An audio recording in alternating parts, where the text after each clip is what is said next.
Hi friends, இன்றைக்கி வந்து மசாலா அரைக்கிறதுக்காண்டி மல்லி வறுத்துட்ருக்கேன். நம்ம வந்து எப்போவுமே குழம்புக்கு எது மசாலா அரைக்கிறதுக்கோ எதுக்காக வறுத்தாலுமே லோ ஃப்ளேமில் வச்சு தான் நம்ம எதுவும் வறுக்கணும். அப்போ தான் ஒன்போல் வறுபடும்.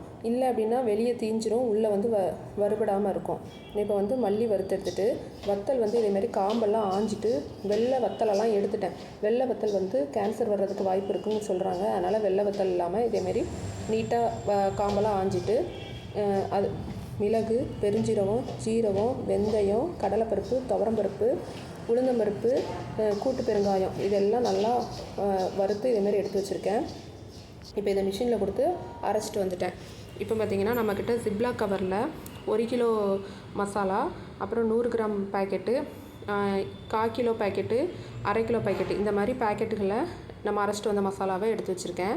இது வந்து நம்ம யாருக்கும் தேவை அப்படின்னா கொடுத்துட்ருக்கோம். இப்போ நம்ம அரைச்சிட்டு வந்த மசாலாவில் கத்திரிக்காய் புளிக்குழம்பு வைக்கலாம்.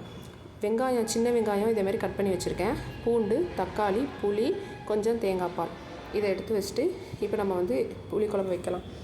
ஒரு பாத்திரத்தில் கடலெண்ணெய் ஊற்றிருக்கேன். ஊற்றிட்டு கத்திரிக்காவை வந்து பின் சைடாக 4 பீஸாக வெட்டி இதேமாதிரி வதக்கி எடுத்துக்கலாம். கத்திரிக்காய் வந்து இதேமாரி வதங்கிருச்சு. இந்த லெவலுக்கு வதங்கினதுக்கப்புறம் நம்ம எடுத்து வச்சுக்கலாம்.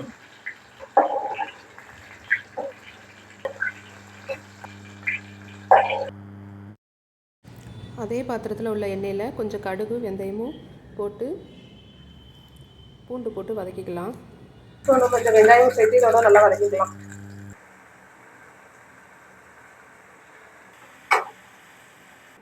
தக்காளி இந்த மாதிரி வெங்காயம் நல்லா இதே மாதிரி வதங்கினதுக்கப்புறம் தக்காளி சேர்த்துட்டு வதக்கிக்குவோம்.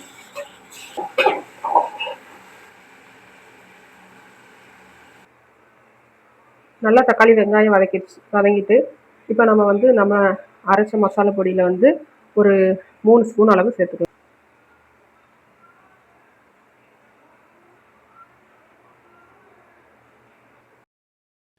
மசாலா சேர்த்து மிக்ஸ் பண்ணிவிட்டு நல்லா மசாலா கொஞ்சம் நல்லா அந்த எண்ணெயிலே வெந்ததுக்கு பிறகு நம்ம புளி ஊற வச்சுருக்கோம். அந்த புளியவும் இதில் கரைச்சி ஊற்றிக்கலாம். தேவைக்கு ஏற்ற மாதிரி கொஞ்சம் தண்ணி சேர்த்து நல்லா குழம்ப கொதிக்க விடலாம். இந்த குழம்புல வந்து நல்லா எண்ணெய் பிரிஞ்சு வர்ற வரைக்கும் நம்ம வந்து நல்லா கொதிக்க விட்டுறலாம். இப்போ கொஞ்சம் தண்ணி சேர்த்துட்டு ஒரு மூடி போட்டு மூடி நல்லா கொதிக்க வச்சிடுறேன். குழம்பு நல்லா கொதிச்சிருச்சு. இப்போ நான் எடுத்து வச்சுருக்க தேங்காய் பால் இதோட சேர்த்துக்கிறேன்.